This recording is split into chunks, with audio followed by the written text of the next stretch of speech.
విభజన చట్టంలో 7 మండలాల ప్రస్తావన లేదని మాజీ సీఎం కేసీఆర్ బీజేపీ నిర్వాకం వల్లే అవి ఏపీలో కలిసిపోయాయని డిప్యూటీ సీఎం భట్టి విక్రమార్క అన్నారు.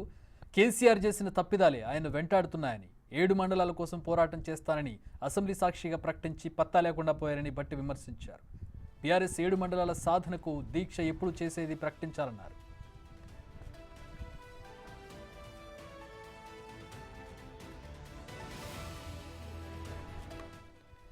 ఈ నెల 6వ తేదీన ఉభయ తెలుగు రాష్ట్రాల ముఖ్యమంత్రుల సమావేశంలో విభజన చట్టంలోని పెండింగ్ అంశాలన్నింటిపైన చర్చలు జరుగుతాయని మంత్రి భట్టి తెలిపారు. ఇరువురు సీఎంలను ఉద్దేశించి కొందరు గురుశిక్షులని సంబోధించడం తగదని, వారు సహచరులేనని భట్టి పేర్కొన్నారు. ఈ విషయమై గతంలో రేవంత్ రెడ్డి చెప్పిన సమాధానాన్ని గుర్తుపెట్టుకుని మాట్లాడాలని భట్టి సీరియస్ అయ్యారు. పీసీసీ కొత్త చీఫ్ విషయంలో ఇంకా కసరత్తు జరుగుతోందని చెప్పారు.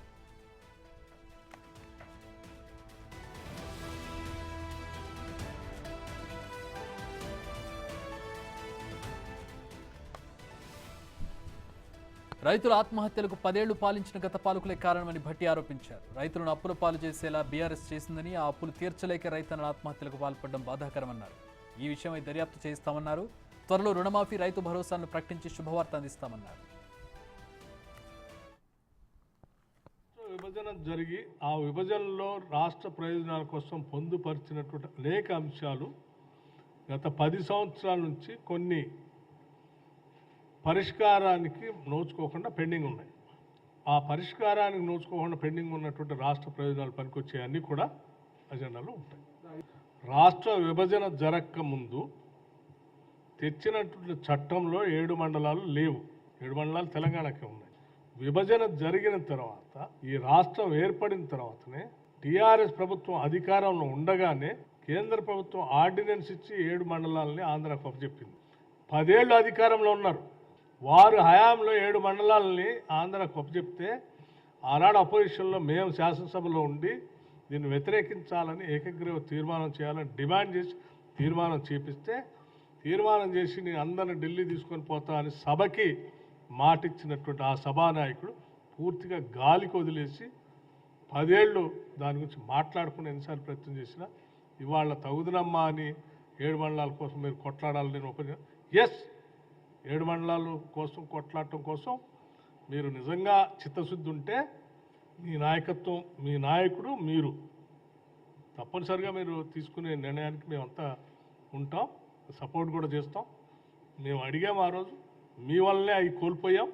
కాబట్టి ఎప్పటికైనా మీ చిత్తశుద్ధి నిరూపించుకోవటం కోసం మీరు ముగ్గురు దానికోసం ఒక దీక్ష చేయండి.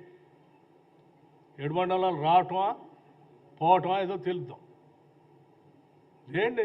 ఎందుకు వెనకపోతున్నారు? 10 ఏళ్ళు మీరే కదా కూర్చుంది, దానివల్ల నష్టపరిచినట్టు జరిగింది. దీక్ష కూర్చోండి. ముఖ్యమంత్రి రేవంత్ రెడ్డి గారు చాలా స్పష్టంగా చెప్పాడు. శిష్యుడేంది, ఆయన గురువేంది, నేను శిష్యుడేంది, సహచరుడిని అని ఇప్పటికే 2-3 సార్లు చాలా స్పష్టంగా చెప్పాడు. కావాలని కొద్దిమంది బురద వేయటం కోసం మాట్లాడేటువంటి వాళ్ళకి ఆ చెప్పిన దాన్ని ఒకసారి వింటే సరిపోతుందని నేను అనుకుంటున్నాను. ఆయన ఆంధ్రప్రదేశ్ ముఖ్యమంత్రి, తెలంగాణ ముఖ్యమంత్రి. ఇక్కడ సహచరులే కదప్ప, గురు శిష్యులు అనే పదానికి అర్థమే లేదు. ఎవరైనా మాట్లాడితే ఆయన ఏమన్నాడో మరి వినుంటారు. అన్నోడిని ఏదో చేస్తాను, నేను అనలేను. కానీ రుణమాఫీకి సంబంధించి కూడా త్వరలోనే చేయబోతా ఉన్నాం. దీనికి సంబంధించి 5 ఏళ్ళు ₹1,00,000 రుణమాఫీ చేస్తామని అధికారంలో నడిచి 5 ఏళ్ళు పూర్తి అయితే కూడా ఆ ₹1,00,000 కూడా రుణమాఫీ చేయనటువంటి టీఆర్ఎస్ నాయకత్వం, కాంగ్రెస్ ప్రభుత్వం రుణమాఫీ ఇంకా చేయట్లేదని అరిసి గీ పెడతా ఉన్నారు. మీరేం అరవాల్సిన అవసరం లేదు, గీ పెట్టాల్సిన అవసరం లేదు. కాంగ్రెస్ పార్టీ ప్రభుత్వం ప్రజలకి మేము ఇచ్చినటువంటి వాగ్దానాన్ని తూచా తప్పకుండా అమలు చేయాలనేటువంటి అంకిత భావంతో మేము ఉన్నాం. తప్పనిసరిగా త్వరలోనే ఆ శుభవార్త కూడా వింటారు. ఇచ్చే రైతు భరోసా మొత్తం కూడా పూర్తి స్థాయిలో వ్యవసాయాన్ని అభివృద్ధి చేయడం కోసం రైతాంగ సోదరులకి అందించాలనేటువంటి పట్టుదలతో ఉన్నాం. అయితే మేము ఇచ్చేటువంటి ప్రతి పైసా, ఈ పథకాల ద్వారా ప్రజలకి అందించేటువంటి స్కీమ్స్ ద్వారా ఇచ్చేటువంటి ప్రతి రూపాయి కూడా ప్రజలకు సంబంధించిందే. ప్రజల ద్వారా కట్టినటువంటి పన్నులు, వాళ్ళ శ్రమతో చెమటతో కట్టినటువంటి పన్నులతో వచ్చినటువంటి ఆదాయంతో చేస్తున్నవే, ఇవే మా సొంత డబ్బులు కాదు. ప్రభుత్వ పరంగా కస్టోడియన్గా ఉండి ధర్మబద్ధంగా న్యాయబద్ధంగా ఈ రాష్ట్ర అభివృద్ధి కోసం ఉపయోగపడేటట్టుగా ప్రతి పైసాన్ని ఖర్చు పెట్టాలన్నదే మా అందరి ఆలోచన.